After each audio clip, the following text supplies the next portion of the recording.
il secondo brano. Il secondo brano si intitola Alla Nanita Nana. Alla Nanita Nana nasce come tradizionale canto natalizio spagnolo, risalente al XIX secolo, composto in onore di Gesù Bambino, e poi diventato una ninna nanna popolare nel mondo ispanico. Buon ascolto.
Inviterei qui Francesco Guerreschi, Ada Salas e la dottoressa Silvia Usai per il secondo incontro di questa giornata.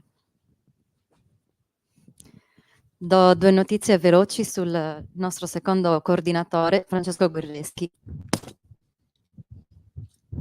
Francesco Guerreschi nasce a Cagliari nell'89 e vive prevalentemente a Serramanna, pur spostandosi alcuni anni per studio e lavoro a Cagliari e a Sassari. Nel 2017 inizia a lavorare come insegnante di lettere alle superiori. Dal 2020 insegna lingua e letteratura italiana e latina, storia e geografia al liceo classico e linguistico Piga di Villacidro. Ama la lingua e la grammatica italiana, latina e greca e ama la lettura. Predilige la narrativa e i saggi divulgativi di psicologia, comunicazione, cronaca e criminologia. Fra i suoi scrittori preferiti Piero Angela, Roberto Saviano, Carlo Lucarelli, Pierre Lemaitre, Georges Martin. A voi, Ada Salas.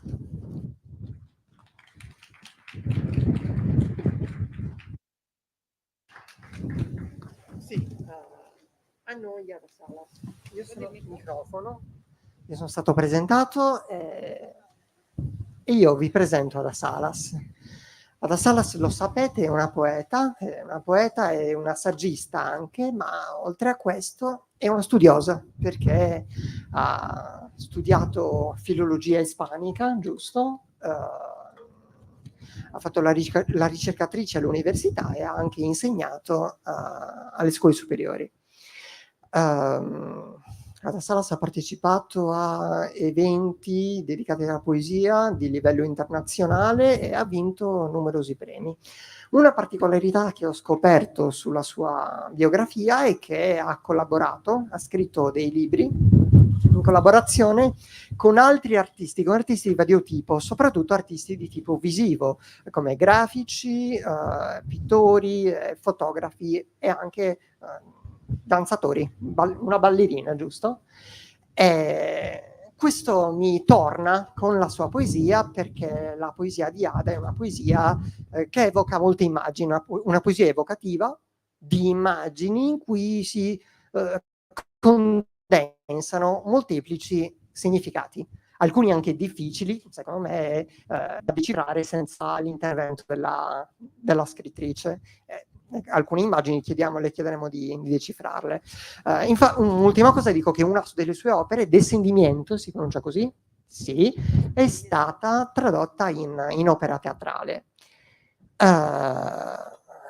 Dicevo, le immagini, ma anche tanto altro troviamo in archeologie. Ada tratta temi di tipo universale, come l'amore, la famiglia, la memoria, il ricordo, il tempo, la fugacità del tempo. Passiamo ad archeologie. Il libro che introduciamo oggi è il secondo che Ada pubblica in Italia, che è una raccolta di poesie che parla appunto di passato, un passato sia individuale, personale, che comune. Infatti molte delle poesie di questa raccolta, tutte quelle della prima parte, si ispirano all'archeologia, proprio come disciplina, a specifici reperti archeologici che ha visitato. Le vorrei chiedere come prima domanda di introdurre la raccolta, di spiegarci perché è divisa in 2 sezioni, che cosa vuole raccontare con questo libro. Dai, grazie mille a tutti, grazie a Paola. E poi non vorrei ripetere le parole di Barbara, ma veramente mi sento in mezzo a un miracolo qua. Per la gente, per l'isola, per tutto. Infatti la Sardegna è colpevole di questo libro, Archeologie, perché io sono venuta qua 7 anni fa, più o meno, e ho visitato tanti posti della cultura nuragica, si dice? Nuragica.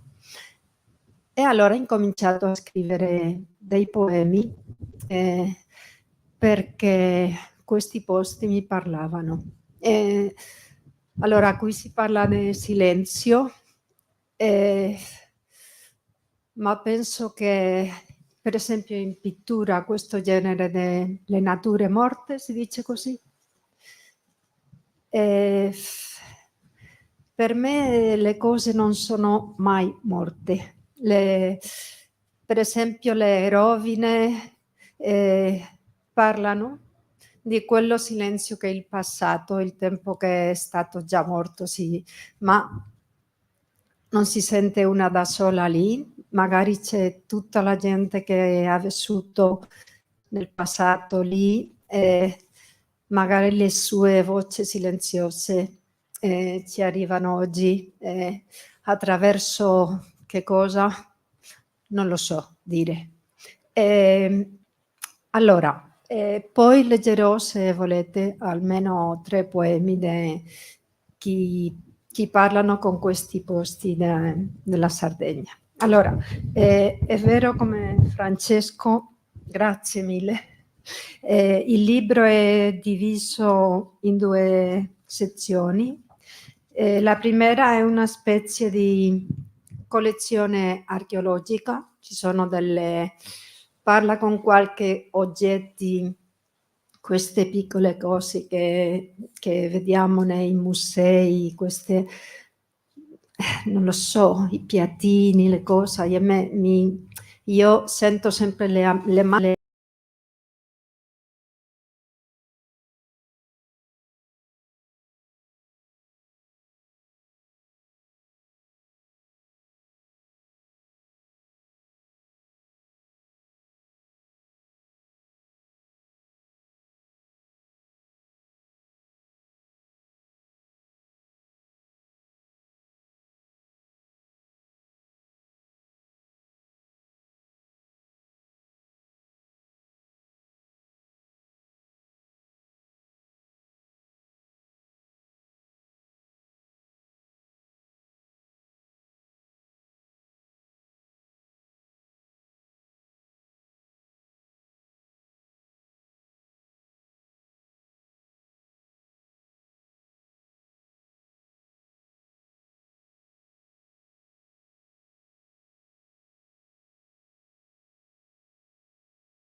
Poesia.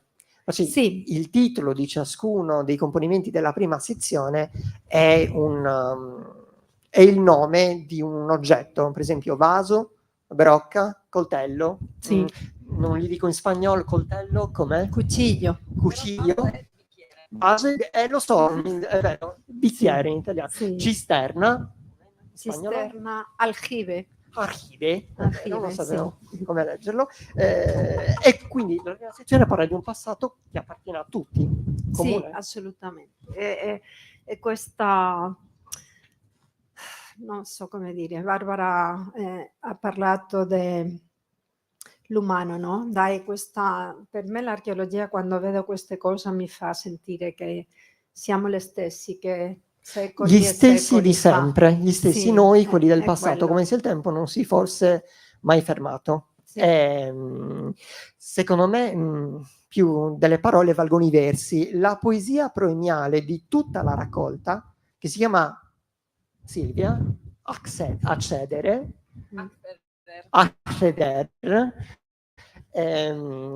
fa da proemio da introduzione a tutta l'opera e crea un'identificazione tra il visitatore delle rovine, le rovine, e l'umanità intera, come se tutto fosse una cosa sola. Identificazione tra visitatore, paesaggio e rovine. Io direi di leggere direttamente, se Ada è d'accordo, di leggere la poesia premiale. Va bene? Facciamo prima italiano spagnolo, prima spagnolo italiano. Spagnolo. Prima spagnolo, ok. Meglio che l'Agustino, perché Ok. se posso dire, Sì. la poesia va letta così come è scritta, anche se non capiamo niente. Molto bene. E poi la traduciamo. E poi la traduciamo, certo. Va bene. Vediamo, sentiamo la poesia proemiale, la poesia introduttiva.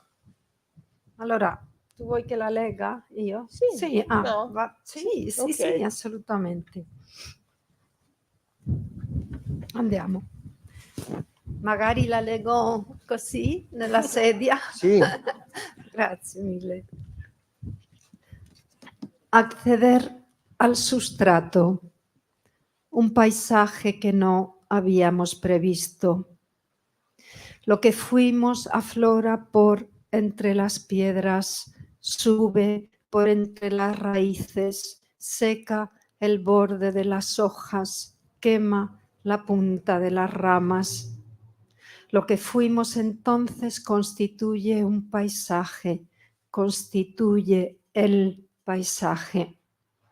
Animales que pastan el verde que supuran nuestros huesos, el verde que es el musgo de nuestra calavera. Es posible empezar como si todo, nada hubiera sucedido, me dicen estos pájaros, pero ellos también repiten ese canto como si no hubiera pasado.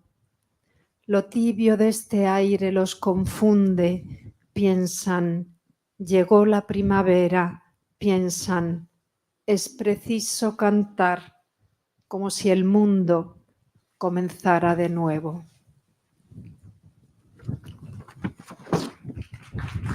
Grazie.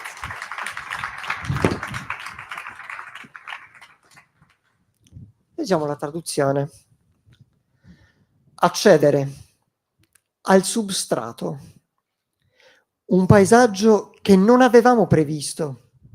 Quel che fummo affiora tra le pietre, sale attraverso le radici, essicca il margine delle foglie, brucia la punta dei rami.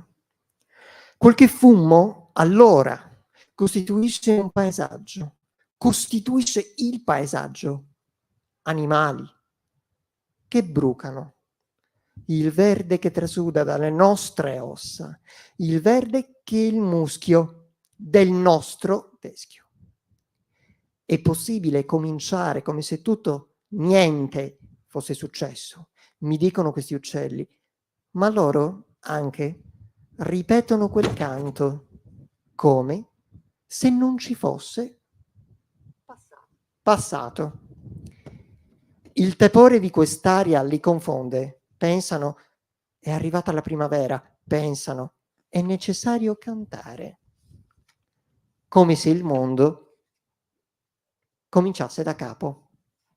Quindi il nostro teschio, quel che fummo, affiora, quindi si alternano per esempio i tempi verbali, si usano aggettivi come nostro, mio, che accomunano qualcosa di passato al presente, giusto? Sì, giusto. Ok. Finalmente il tempo non esiste. In un certo un po' senso. la mia impressione, no, non so. Adesso mi scusi, ma avevo dimenticato di parlare della Sì? seconda parte perché si chiama come si dice? Civitas. Sì. No? Civitas. Civitas, dai, perché tu sei professore di latino, allora.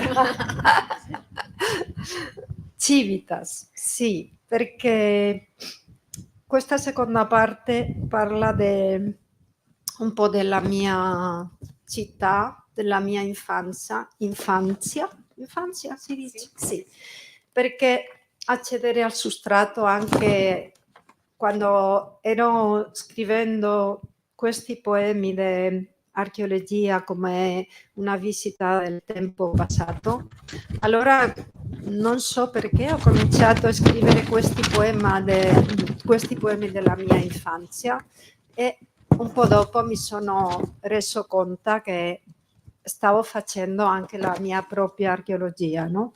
Stava accedendo anche al substrato. Allora finalmente ci sono due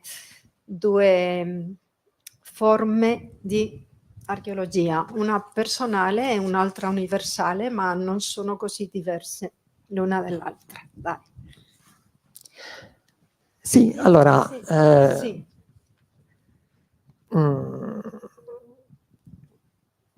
Prima di approfondire, di passare ad altre poesie dell'una e dell'altra sezione, vorrei che tu ci parlassi dello stile che tu usi, che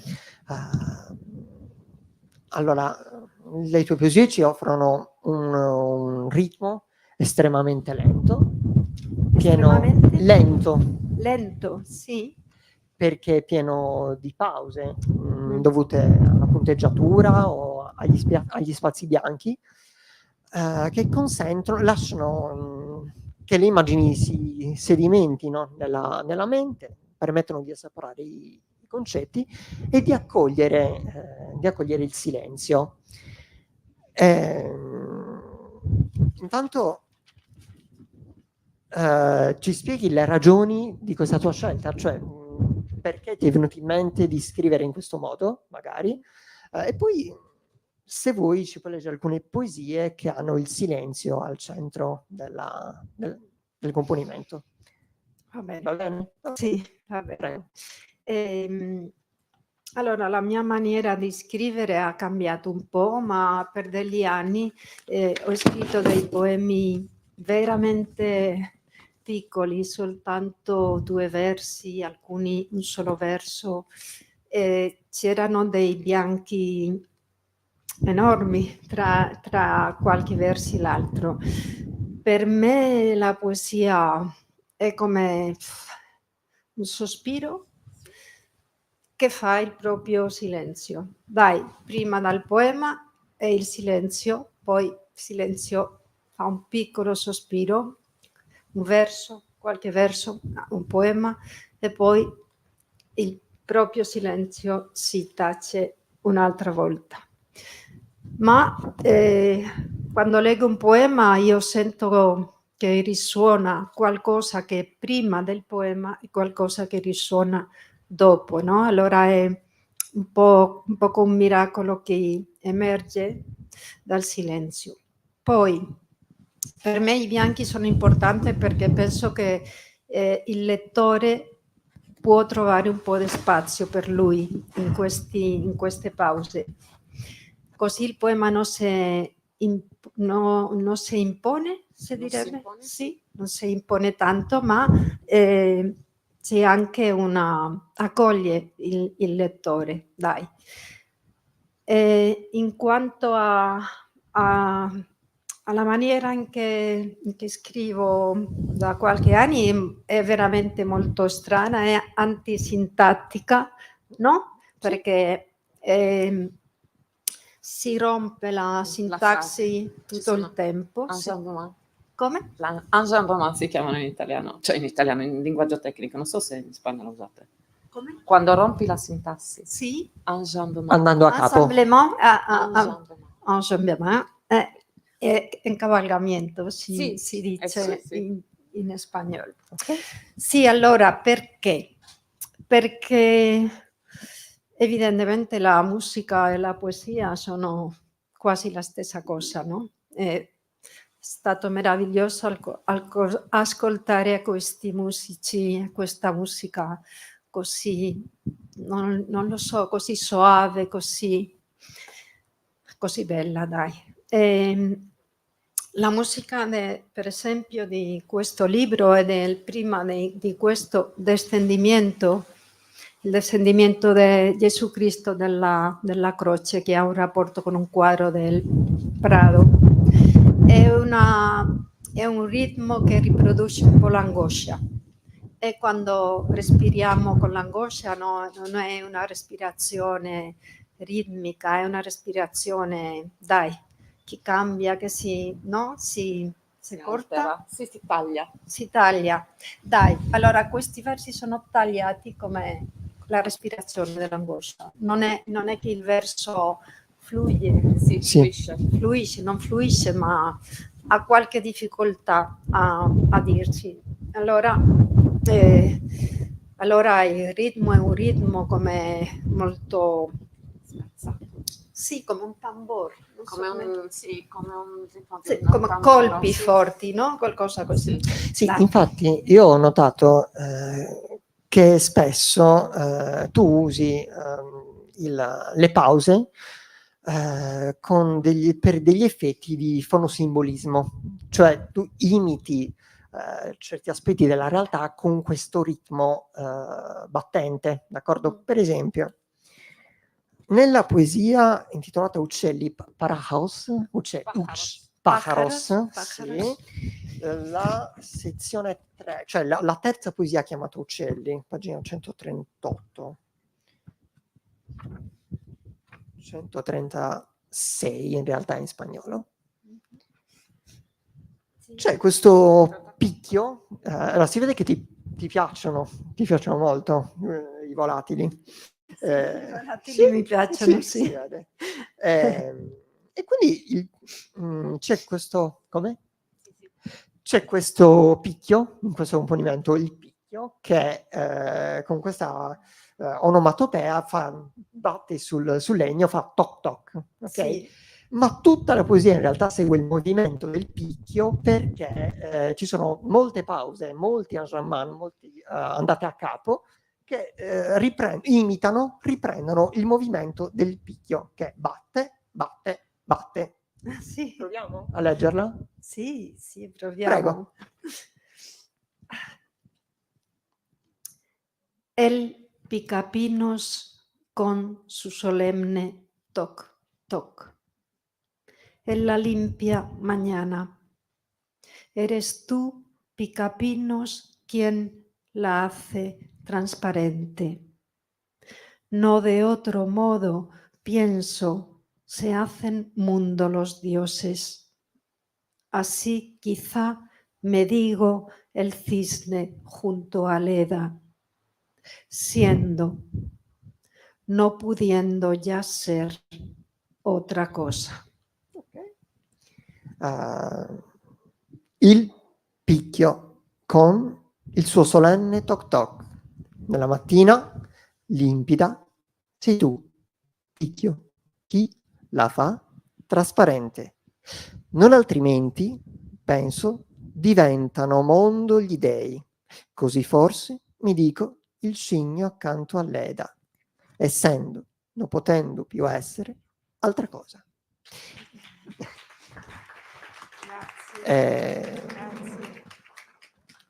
Un'altra cosa l'ultima cosa sullo stile che ho notato è questa, che il silenzio, non solo il ritmo lento e le pause, ma il silenzio in sé viene celebrato come qualcosa di sacro e di veramente significativo.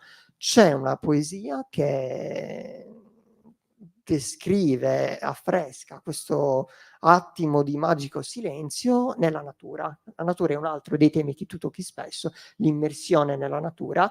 Ecco, io ti propongo adesso la seconda poesia intitolata More, una parola di cui sei innamorata, mi sembra di capire, la parola amore, Sì. che ha un'assonanza con amore e che usi spesso, ma questo è un altro discorso. Parlando del silenzio, allora, Amore, la seconda poesia è a pagina, io ho perso nel frattempo. Amore?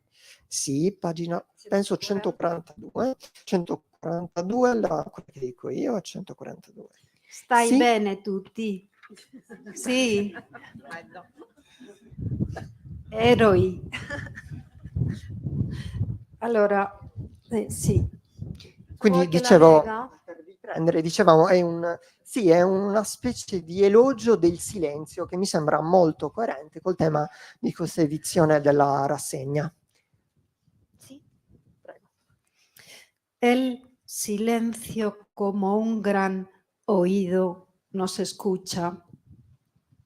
No nada sino amor. ¿Desde cuándo no oías este aliento del mundo dejando de ser mundo? Los pájaros parados en el aire, colgados en el aire a punto de cantar. Su canto como un carbunclo de calor, suspendido en la tarde a punto de emitirse, a punto de ser tiempo, pero no. Tú quédate ahí, oro quieto del día, perla azul de la noche, canta tu canción de silencio. Sé sí, sé no, sé todo, sí, lo haces, lo haces. No sabía que esto era posible, no sabía que eres la única verdad. Así que yo te rezo.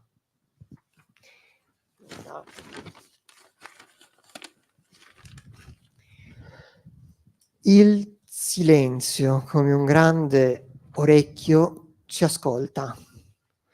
Non niente, ma amore.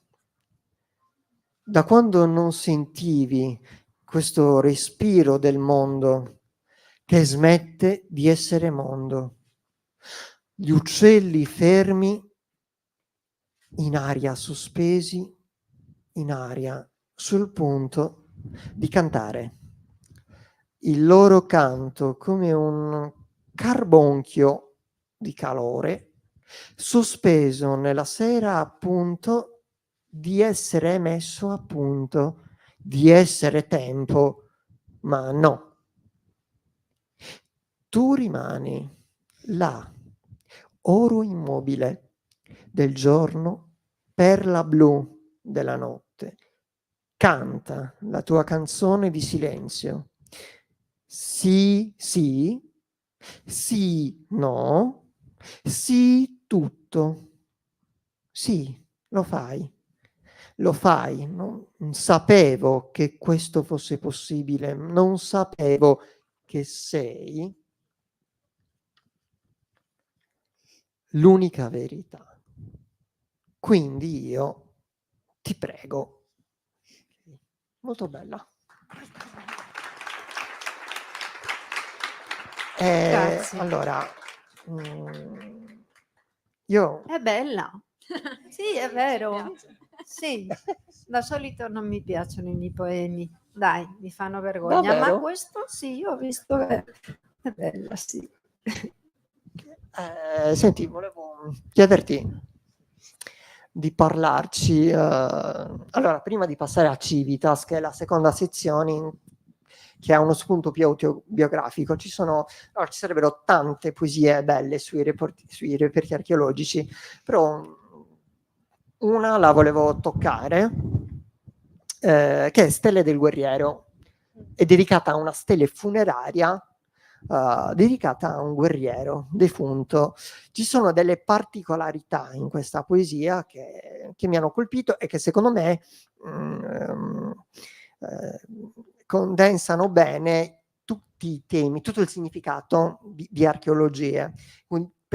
Sostanzialmente il dialogo tra passato e presente. Ci parli di questa poesia? Ce la introduci? La Stella del Guerriero? La Stella del Guerriero è una pietra, no? Che sta inciso, è un disegno da un guerriero molto semplice, molto primitivo. Anzi, non si sa sicuramente che cos'è. Si pensa che un guerriero perché ha una lancia, si dice una lancia, anche come si dice? Un casco. Sì, dai, un casco. E c'è anche un specchio, non si sa mai perché, ma in queste rappresentazioni dei guerriere è una pietra dalla cultura iberica, magari vicina alla nuragica, può essere molto antica, non so. Prima che i romani facessero piazza pulita di tutto. Come? Prima che i romani facessero piazza Sì, pulita di tutto. esattamente. Allora, questa poi ho saputo che è stato, perché io l'ho visto nel Museo Archeologico Nazionale di Madrid, e poi ho saputo che è stato trovata vicino alla mia città in un piccolo paese. Cáceres. Cáceres, sì. Okay. Allora, se vuoi, lo leggo o no? Sì, No, dai, allora, va benissimo. no, dai. Cambiato idea? Non vuoi più leggermela? Sì, sì. Sì. Allora, in questo poema, dai, andiamo. Questo ho parlato anche che tutti siamo gli stessi, no? Quelli del passato e quelli di oggi. Stella di Guerrero. Sì. Tú que pasas, detente, haz un alto en el camino. Ven a ver cómo tiemblan. ¿Sí? Pues dai. Ven a ver cómo tiemblan la pizarra y el cuarzo. Caí junto a mi escudo. Con mi lanza persigo la secreta raíz. Encima de este carro me pierdo por los bordes de la tierra. Espejo, yelmo, escudo, espada y carro y lanza me protegen de la melancolía. En este espejo veo a un hombre como yo, el filo de una hoja, la uña de una noche nos separan. No hay tumba más profunda que el propio corazón. Oye lo que te canto, coge lo que te ofrezco, vuelve a emprender tu marcia. Tu che passi, fermati, fai una sosta nel cammino. Vieni a vedere come tremano l'ardesia e il quarzo. Caddi accanto al mio scudo. Con la mia lancia inseguo la radice segreta. Su questo carro, mi perdo ai margini della terra. Specchio, elmo, scudo, spada e carro e lancia mi proteggono dalla malinconia. In questo specchio vedo un uomo come me, il bordo di una foglia, l'unghia di una notte ci separano. Non c'è tomba più profonda del proprio cuore. Ascolta quel che ti canto, prendi quel che ti offro, riprendi la tua strada. Bellissima anche questo, può essere ripetitivo. La ripetizione però aiuta sempre. Dicevo, per chiudere con archeologia, che questa poesia è un'ottima sintesi perché c'è il dialogo tra passato e presente. Intanto la trovata di far parlare in prima persona il guerriero defunto che si rivolge al viandante per chiedergli di sostare per un momento a rendergli omaggio o comunque a prendere in considerazione quella tomba. E poi anche qui l'alternanza del presente col passato che intreccia in un dialogo passato e presente molto interessante. Questi stessi queste stesse tecniche si trovano anche in Tuffatoria, un'altra poesia che ho trovato molto bella, che però magari leggiamo più tardi perché c'è anche il tema della natura e magari prima parliamo un po' di Civitas, che no? Sì, stavo pensando che potremmo sì, allora, Civitas, hai detto che Civitas è la parte con l'elemento autobiografico, no? Che parla di te, del tuo passato. Allora, in Civitas ci sono più temi, tra cui abbiamo il ricordo, la memoria, la famiglia e l'infanzia di Ada, e poi il sentimento del tempo, il sentimento proprio come presa di coscienza del tempo che passa, che questo torna con ciò che hai detto prima, il tempo passa così in fretta che il tempo è come se non esistesse, no? Quindi il sentimento del tempo, la presa di coscienza, l'accorgersi che c'è che il tempo passa, lo scarto tra la condizione passata e quella presente, che sono allo stesso tempo distanti e simultanee. Quindi io proporrei ad Ada, se possibile, di leggere un componimento per ciascuno di questi temi, ma intanto di farsi conoscere, visto che Civitas è autobiografico. Ci racconti qualcosa che vuoi tu della tua famiglia e della tua infanzia? C'è qualcosa, Sì, qualcosa da dirci? a dirci? Sì, del tuo passato, perché allora, la poesia rende tutto universale sicuramente, però il lettore può essere comunque curioso, no? Sì. Conoscere chi scrive. Ciò che vuoi dire, dicelo. Dai, la mia è una tipica famiglia de provincia spagnola dal franchismo, dai, assolutamente tipica. Noi siamo sei fratelli, tutti nati in 7 anni, allora povera mamma, perché veramente era un tempo in cui le famiglie, le donne erano così, dai. Noi tutti i fratelli siamo stati nelle scuole religiose, questo anche è importante perché poi si deve lottare con un po', magari nel mio caso, contro questa educazione. E dai, soprattutto siamo normali. Non so che cosa dire. Sì, allora lasciamo parlare della poesia perché io scelgo, se tu sei d'accordo, la poesia intitolata appunto Civitas, che non è la prima della sezione, però è quella che le dà il titolo, e io credo di aver capito perché. Racconta tanto dell'infanzia, di un'infanzia che è comune, in cui tutti si possono riconoscere, ma che anche di Ada, perché per esempio io so delle cose, io so che vicino a casa tua c'era un carbonaio, giusto? Sì, sì, sì. La poesia parla più delle persone molte volte, quindi lo leggiamo. Ok, Civitas lo troviamo a Civitas pagina 118. 118 e adesso Questo scusate. poema è dedicato ai miei fratelli e penso, quando si scrive non si sa cosa si scrive, non si sa da dove viene, Barbara lo sa, non si sa che cosa si dice. Magari poi, dai, quando leggi quello che si è scritto, a volte scopri cose che erano lì, ma che tu non sapevi che erano lì fino al momento in cui lo leggi, sai?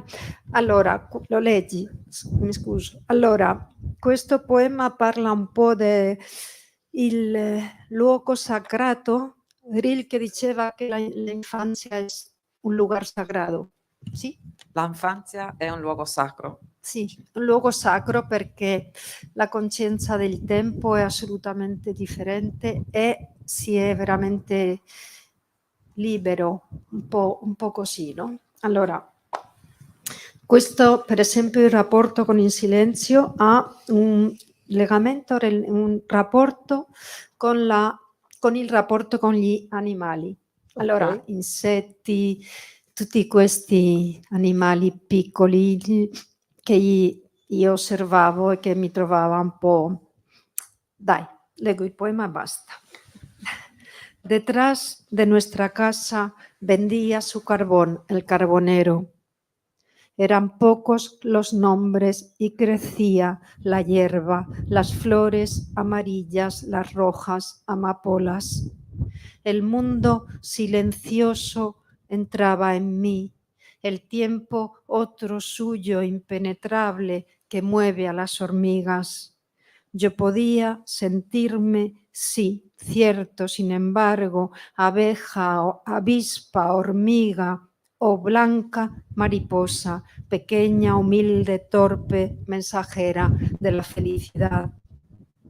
Andaban la lombriz, la mariquita, despacio entre mis dedos, y el amor y el terror.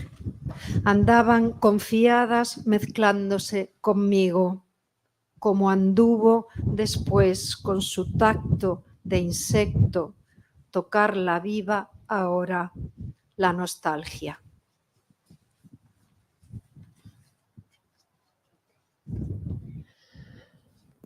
Dietro la nostra casa il carbonaio vendeva il suo carbone. Erano pochi i nomi e cresceva l'erba, i fiori gialli, i rossi, i papaveri. Il mondo silenzioso entrava in me. Il tempo, altro suo impenetrabile, che muove le formiche.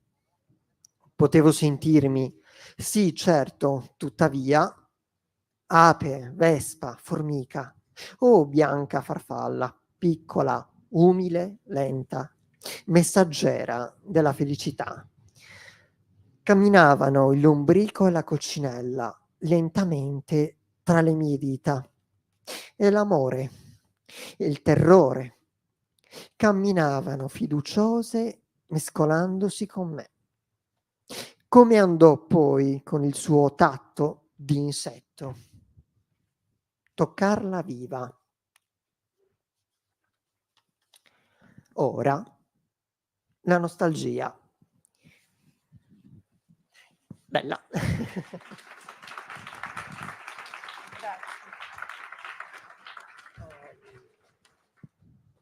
Allora, c'è tante cose da vedere ancora,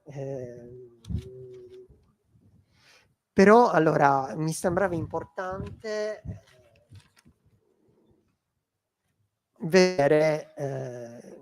trattare il tema del tempo, appunto, della percezione del tempo. Nella poesia che tu hai intitolato Tempo, cosa vuoi esprimere? Oh Dio mio.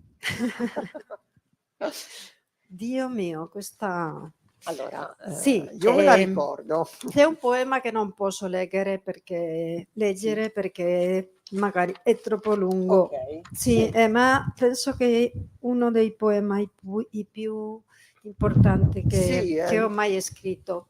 Questo sì. poema, lo dico brevemente, parla di un momento dove io sto sopra terra, così, tumbata, sì, Sdraiata per terra. de spalla, guardando un albero, una encina, come si dice?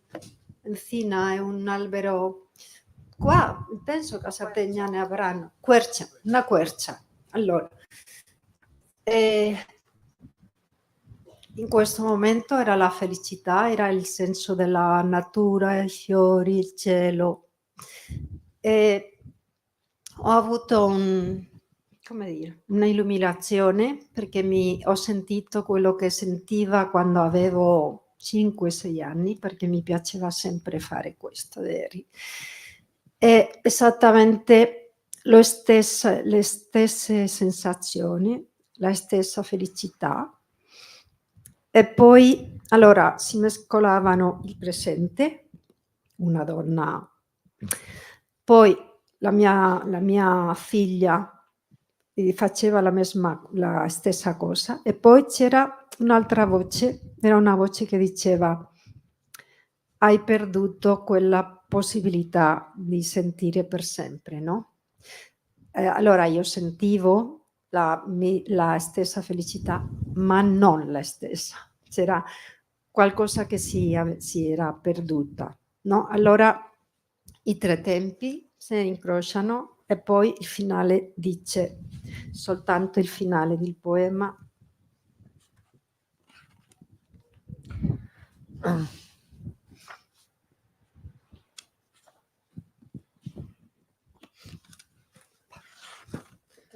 Tempo. Silvia, ce l'hai? 88? Sì, 88, grazie.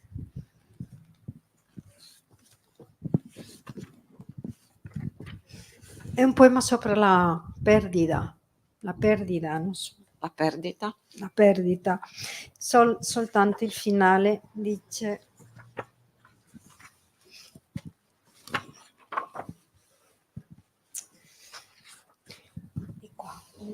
Sì. y me vi desde arriba, un plano cenital, una mujer tumbada, una Eva en el paraíso expulsada, el agua de sus lágrimas bajando por las sienes, empapando su pelo, un plano cenital, una mujer saliéndose del mundo. Una Eva nel... No, no? qui. Oh, e mi sono vista dall'alto un piano zenitale, una donna sdraiata, una Eva nel paradiso cacciata via. L'acqua delle sue lacrime scendeva sulle tempie, bagnandole i capelli. Un piano zenitale, una donna che usciva dal mondo. Dai. Grazie Ada. Grazie a voi. Il canto degli uccelli mi dice che il nostro tempo è finito. Sì. Grazie Silvia, grazie Francesco. Grazie mille, grazie Francesco. Grazie a te. Grazie Ada. Allora io chiamerei qui Tiziano per un piccolo omaggio a Ada e Francesco. Arriva.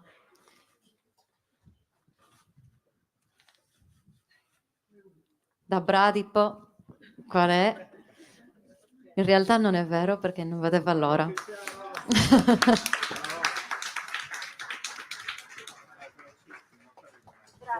Mi sono commossa molto. Tiziano, i fiori a Francesco. Ah, oia. È perché si è emozionato troppo. Mi sono commossa.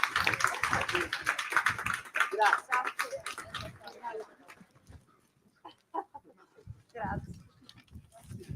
Signore.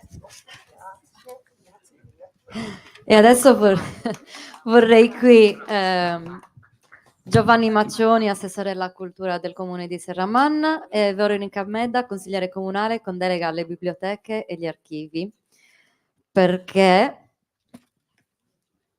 dobbiamo consegnare un premio a Ada. Sì, comincio a leggere le motivazioni. Non se l'aspettava. Czesław Milosz scrive: la poesia è un manoscritto deposto nel cavo di un albero. Questo è un po' quello che si prova leggendo e ascoltando Ada Salas.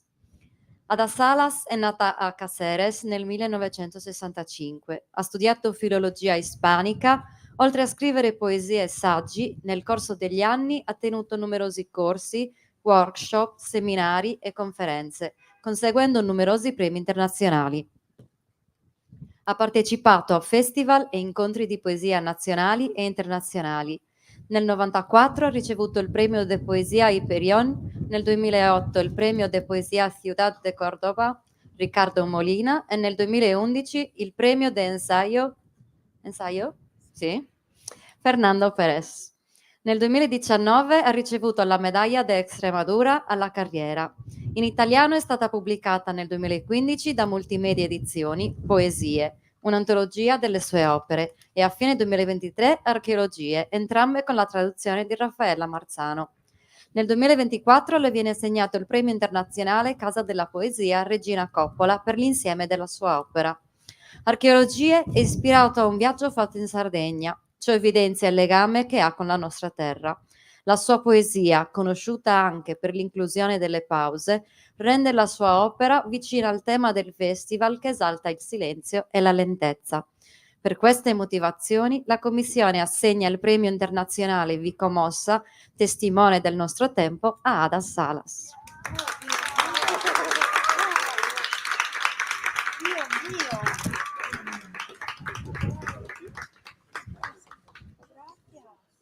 Sì. Consegna il premio l'assessore alla cultura Giovanni Maccioni.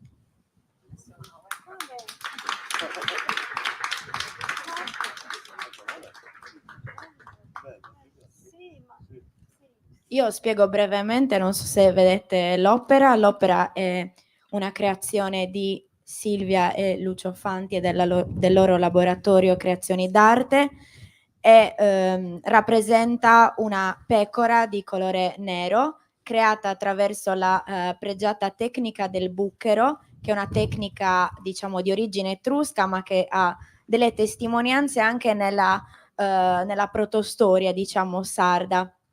E rappresenta insomma anche un po' il simbolo che si vuole rappresentare di questo festival, non solo perché appunto nel nostro immaginario comune la pecora nera è qualcuno che fuoriesce dal gregge e quindi si distingue per originalità, per essere diverso, a volte anche un'etichetta un po' negativa quando diciamo di qualcuno essere una pecora nera, ma noi vogliamo un po' risemantizzare questo modo di dire, quindi vedere del positivo. Del resto poi le pecore si seguono l'un l'altra, hanno un aspetto comunitario. Il gregge, insomma, non esiste un gregge composto di una sola pecora, ma è un insieme di individui in qualche modo che seguono un sentiero guidati da qualcuno. Nel caso di oggi era la poesia probabilmente questa guida nelle vite insomma delle poetesse che ci hanno accompagnato questa sera,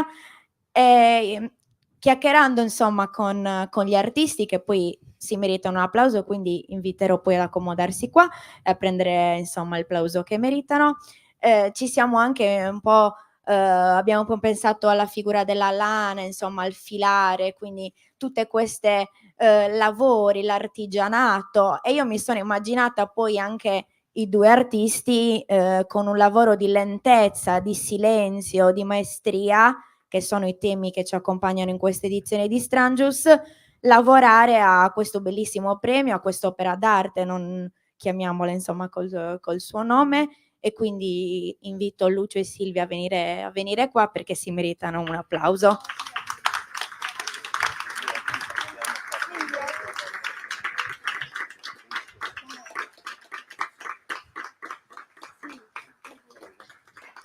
questo è anche un modo per valorizzare il territorio di Serramanna, che insomma ha dei grandissimi artisti, musicisti, di tutti i generi abbiamo. Volete dire qualcosa? Grazie a tutti e grazie soprattutto ad Ada.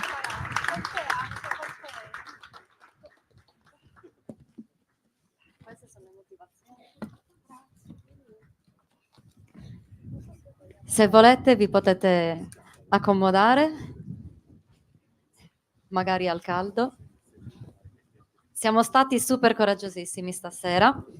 Vi rubo solo altri 2 minuti per ricordarvi l'appuntamento di domani in casa Onnis Pacini in via Garibaldi 12 e soprattutto per invitarvi a godervi, diciamo, l'ascolto del terzo brano che ci propone la banda musicale Giuseppe Verdi di Serramanna, The Sound of Silence.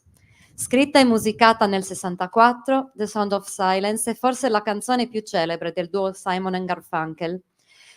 Il brano riesce a immergere l'ascoltatore nella parte più profonda di se stesso, strofa dopo strofa, invitandolo a contemplare un silenzio che non è solo individuale, ma si fa collettivo, sociale. Il suono del silenzio non è solo il bisogno di solitudine che abita ciascuno di noi, ma l'incapacità di comunicare che caratterizza la nostra epoca, pure dominata da informazioni e mezzi di comunicazione. Tutti parlano, ma nessuno riesce davvero a dire, a esprimere l'oscurità che lo abita. La gente parla senza parlare, ascolta senza ascoltare, recita Paul Simon nella strofa forse più incisiva del brano. Il vero suono del silenzio è il rumore che rasenta il caos. Buon ascolto e buona serata a tutti.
Grazie, ancora un applauso alla banda musicale Giuseppe Verdi di Serramanna. E adesso vorrei qui la padrona di casa, Paola Avis. Prego Paola, e vorrei qui anche Daniela Vendrame e la dottoressa Silvia Osai. Allora, volevamo ringraziarti per l'ospitalità che ci dedichi sempre. Vorrei chiederti se vuoi dire 2 parole. Ringrazio, come ha detto già Giuseppe, è ormai un classico e certo abbiamo raggiunto il massimo della temperatura estrema, quindi non devo dire altro se non grazie a tutti i partecipanti e grazie alle poetesse. Per Strangius questo è altro. Ecco Tiziano.